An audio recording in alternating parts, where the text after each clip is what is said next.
Welcome back. Hey, we're going to have a great conversation today. Motivation is a key in getting the life that you want. So, if that's true, then you're going to have to learn. We're going to want to learn, how can I start to master some of that motivation? How can I call it forward on demand and use it more in my life? And that's what I'm going to talk to you about today. I'm Ben Spangle. I'm a mindset and performance coach and a speaker, entrepreneur, and of course, host of the Pursuit podcast. Thanks for being here today. And I'm excited to have you here in this conversation. Motivation is no stranger to all of us. We've all felt motivated in our lives, and we've all felt unmotivated in our lives.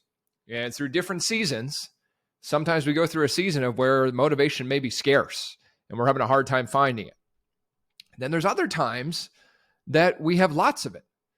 And motivation and inspiration are two different things. They are similar in a way, though, too. Truly what we are after, to have a greater sense of motivation, we want to get to a place of inspiration. Motivation can often be things we're motivated from the external, things where maybe there's a contest going on that you're motivated to do that, or, somebody sets a challenge for you and it might be that too. But then there's also the inner motivation, which often can lead to inspiration. And this comes in a few different ways, which we're going to talk about today. That being said, whatever goals that you have, let's say you've got a new health and fitness goal, probably going to require some motivation to make the changes. Let's say you've got a new income goal. Well, guess what? It's going to require some motivation to make the changes. So motivation is a very important thing. It's not the most important thing, because ultimately we become our habits, but yet without motivation, we may never start the behavior to create the new habits. If I take you back to a time in my earlier entrepreneurial life, I was very on and off motivated or inspired. I'd have a season where it's intense and I'm after it and I'm making things happen, and then I'm not doing anything. And I constantly had this kind of start, stop. And I had never really, at that point, developed much consistency. But I wanted to, I wanted to show up more authentically daily. I wanted to be more inspired daily. I wanted to have more motivation to do the things that I did want to do to produce the results that I wanted to produce. And so I've been a student of success, personal growth, personal transformation, motivation, inspiration for the last almost 16 years now. Later this year, I'll be 16 years. And not only a student, but applying it in my own business endeavors and business life and creating some pretty decent results. And now, the last little while, teaching others how to do the same. So I want to share some thoughts with you, some ideas. One thing we have to understand about motivation, in psychology, they teach us that we're motivated by one of two main things: the desire to avoid pain or to gain pleasure. So we will often make decisions, most of our decisions in terms of what we go and do, we're either doing it because we think we're going to gain something, we're going to feel good, there'll be good pleasure associated with it, or we're doing it to avoid pain. Now, what's interesting is for a lot of us, because of our conditioning, we think that, this desire for pleasure is one of the bigger motivators, but many people are more motivated by pain avoidance. I'll give you a quick example. Would you do more to go earn an extra $1,000, or would you work harder to prevent someone from stealing $1,000 from you? Now, most of us would say, well, I'd make sure that person's not stealing it from me. And that would be pain, right? The pain that lost $1,000. The pleasure of making $1,000 isn't quite the same as the pain. So the pain, the reason why sometimes it can seem like maybe you've got goals, but you're not as inspired as you'd like to be or as motivated. And sometimes it feels like the pain can be heavier, is we might have just been living that way for a while. So the emotion of pain is more conditioned in the body. We're more familiar with it. And with that, I guess in a way, we're saying, well, no, I don't want more of that. So it could be that. But that being said, you don't have to create from pain avoidance, although it can be a great place. You can also create from inspiration of wanting a greater future, from inspiration of greater results, a better life. I'm a bigger fan of that in my life. That seems to work a lot better. I've had a few moments in my life where I intentionally created massive amounts of pain. I was in pain, but I intentionally created more so that I could get out of that. out of desperation. And I think if you live your life often in pain avoidance, if that's how you completely live your life and use that as your source of motivation, you may get some things done.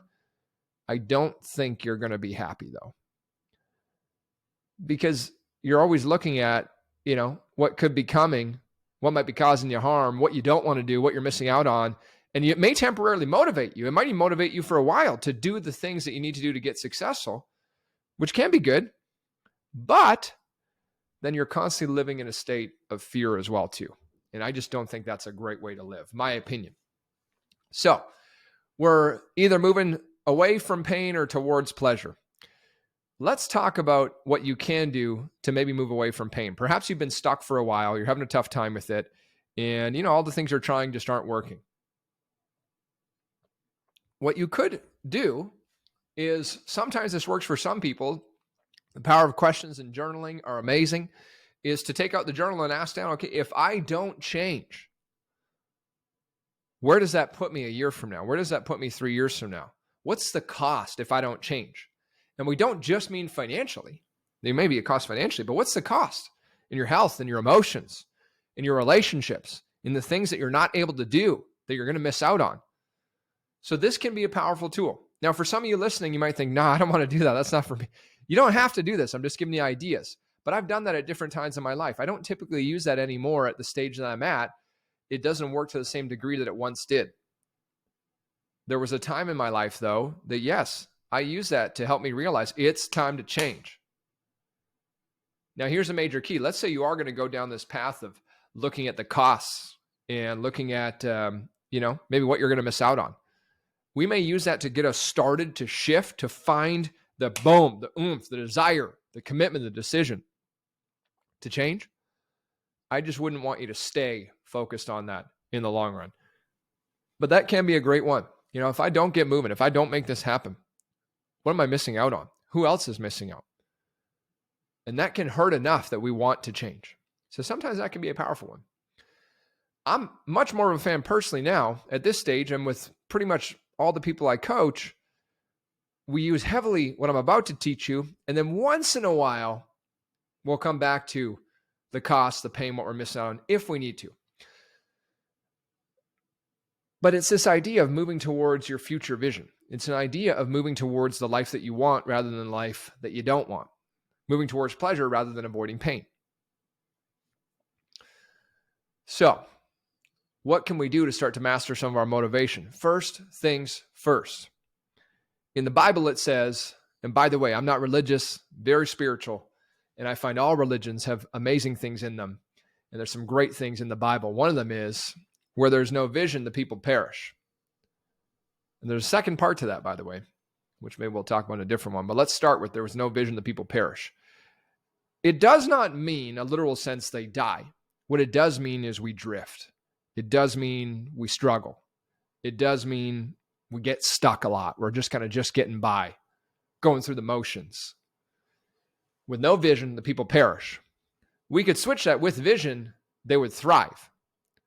So to me, step one in mastering motivation, when we start to move to this other scale of moving towards what we want, is we want to begin to harness the power of a vision of the future. And I've taught this in previous podcasts and episodes and everything on ways that you can do it. We teach in our seminars where we actually do the full workshop and all around it. You walk out with a vision document. I'm not going to do that on this one. But you've got to begin with the vision of the future. Where are you going? Where do you want to be? What do you want your life to look like? And it's not enough just to think of it once, but to actually write it down, to take it from an idea in your mind, put it on paper. Perhaps you do create a vision board where you're using images to represent that. That can be great too. Perhaps you create a mind movie where you create a little mental movie of it, or a physical movie of it, pardon me. I'm a big fan of a written vision. I have been for years. And although there's been times where I was on and off using them, I have to tell you, any time in my life that I've been dedicated to a written vision, my life is transformed. And I've had lots of motivation. Why? Well, what happens is when you have a vision of the future, step one. Step two, when you keep repeatedly imagining this future in whatever way that you do that, there's lots of different modalities, but you keep imagining this future in your mind, there's a few things that happen. The more you imagine it, the more excited you are about creating it. Secondly, the more you imagine it, the more it influences your subconscious mind. And in influencing your subconscious mind, the subconscious mind is where all your power is. You direct it with your conscious mind, but your subconscious mind is this amazing creative power that can turn anything into reality. So you keep imagining this future vision, and all of a sudden, you start to feel over time, you wake up a little bit differently. You're starting to take new actions. You're starting to feel inspired more. You're starting to feel more motivated. And you might be listening thinking, yeah, I've had a time that was like that. I really was. And then probably something happened that drifted you off course and you stopped doing those things that were working so well for you. Well, today's a sign for you. Today's a lesson for you. Today's a reminder for you. Get back on track. When's the last time you worked on your vision and got clarity around where you want to go, who you want to be, what you want to have, the kind of life that you're living, and then you began to repeat that vision part of me to yourself daily? If it's been a while, it's time to revisit it. If you're going to master motivation, we have to have a clear vision of the future. Next part to this is that not only are we going to have a clear vision, but we want to know in advance, what are the emotions of my future? How do I think I'm going to be feeling, or how would I feel if I was there? And we're going to begin to practice those emotions more today. So let's say your vision is you want to make, you want to make $250,000 a year, $500,000, $1 million bucks a year, whatever it is. That's part of your vision, at least your income. And you're focusing on that. And you're thinking about it. Great. You're thinking about what you can do with it. Even better, right? What are the benefits of it? What we want to add to it is, how do I think I'll feel? Because going back to avoiding pain, gaining pleasure, everything we do in life is also the hidden desire underneath is we believe it'll allow us to feel a certain way. To feel. That's what we're looking for. Do you think, well, I want this new car. I want the new Porsche. I want to get X home. I want to have X amount of dollars in the bank. All these external things that you think that you want, the truth is what you really want is what you believe having that will make you feel. It's the feeling that you're after. So we can do a few things. We could wait until you get the thing to see if you have the feeling, or we could identify what are those emotions now? What are those feelings now? Is it excitement? Is it pride? Is it joy? Is it gratitude? Maybe it's love. And we can begin to practice those emotions today. So you got your vision, you identify what the emotions of your future are, and you start practicing feeling this way now. I'm telling you, this stuff works. If you want to increase the level of inspiration and motivation you have, what I'm talking about right now will be life-changing for you. It takes work. It takes effort. You're going to fall off course with it. You're going to forget to do it sometimes. Keep trying. Keep going back on it. It's all part of life. Hey, work with this stuff. Next thing, inspiring yourself daily, motivating yourself daily. So motivation, Zig Ziglar used to teach that people would tell him, they'd say, well, motivation, it doesn't really last. He goes, well, that's true. Neither does bathing. And that's why we recommend it daily. It's the same thing here. If you want to master motivation, you've got to begin feeding your mind regularly with things that inspire and motivate you, with good thoughts, good ideas, good values, good concepts. I mean, so often you can spend so much of your time, you're watching TV, you're watching Netflix, you're scrolling through your TikTok, you're scrolling through your Instagram. Some of it might be good feeding your mind, but most of it's junk food for the mind. Most of it's a bunch of crap. It's not inspiring you to go and change your freaking life. It's not motivating you to become your best self. But what does? Maybe pick up a great book like Think and Grow Rich on the shelf here, Secrets of the Millionaire Mind, something like that. I just read a book. The title's slipping me right now. It's by Peter Attia. He just came up with a longevity book. I was at my friend's lake house that they got in the Okanagan. And he had that book there. I started reading it. I thought, this looks pretty interesting. So I got it. It's a big book. It's like this big, like a textbook. Outlive, that's what it's called. So it's Art and Science of Longevity. And reading that book, there's, some things I love in it. Some things I thought, I don't know if that's for me. But I have to tell you, I felt so motivated and inspired about my fitness through a section in that book than I ever had in my life. And since reading that book, I have been working out more often than ever before. Inspiring yourself daily, feeding your mind with the right ideas, listening to great podcasts like this and other ones, watching great YouTubes like this and other ones, reading great books, getting to conferences and seminars. Man, I see so many entrepreneurs, so many people that are high-level performers, executives, professionals, and they want to go to higher levels, but they're not investing in themselves. Get around people that are motivated and inspired. That's one of my next points. I'll come back to it. But these places that when you invest in yourself, you buy the book, it's $30, $40 or a new book. That could be one of the best investments of your life. And it's so freaking cheap. You know, it's $500, $1,000 to go to a seminar. And some people think, oh man, it's 500, 1,000. But yet they'll go and spend it on who knows what. Eating out. How much did you spend on that in the last 90 days? Alcohol.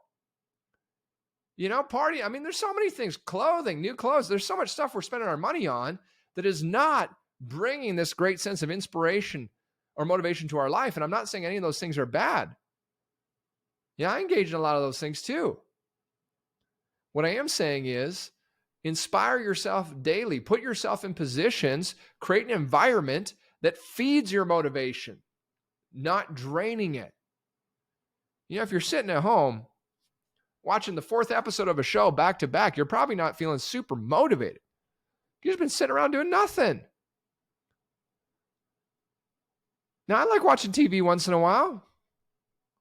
I'll watch a movie here and there, but I'm not going to do that daily. No way. I got a life to build here. Last thought, I mentioned it briefly, is getting around other motivated and inspired people. Here's part 2 to that have the same kind of values as you.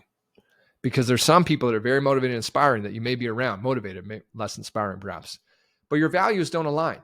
The way that they create that aren't the way that you want to create it. And so you may spend time with them, but you might think, I'm not sure I want to be like that. So find motivated people that your values align to and find ways to get around them more. How can I get around these kind of people more? Where do those kind of people hang out? What kind of events do they go to? Because you're becoming who you spend time with. All right. I know we dumped into a few things there, but there's some great ideas that you can apply in your life to start mastering motivation, harnessing the power that's within you. I want you to know you can do this. Whatever it is you're working on, whatever that next level of vision, whatever that goal is for you, 100% you can do it. I also want you to know it's going to require some changes in you. And change can take work. It can be challenging at times. That's part of the process. Stick with it. If you want some help with it, if you haven't downloaded it yet, go to the show notes here. I've got a free workbook that you can use called Purpose, Vision, and Goals to help you clarify those very things and help you start creating a more motivated and inspired life. So check out the show notes there. If you're new to the show, make sure you subscribe. Please leave us a review if you haven't. I love having you here, and I'll see you soon.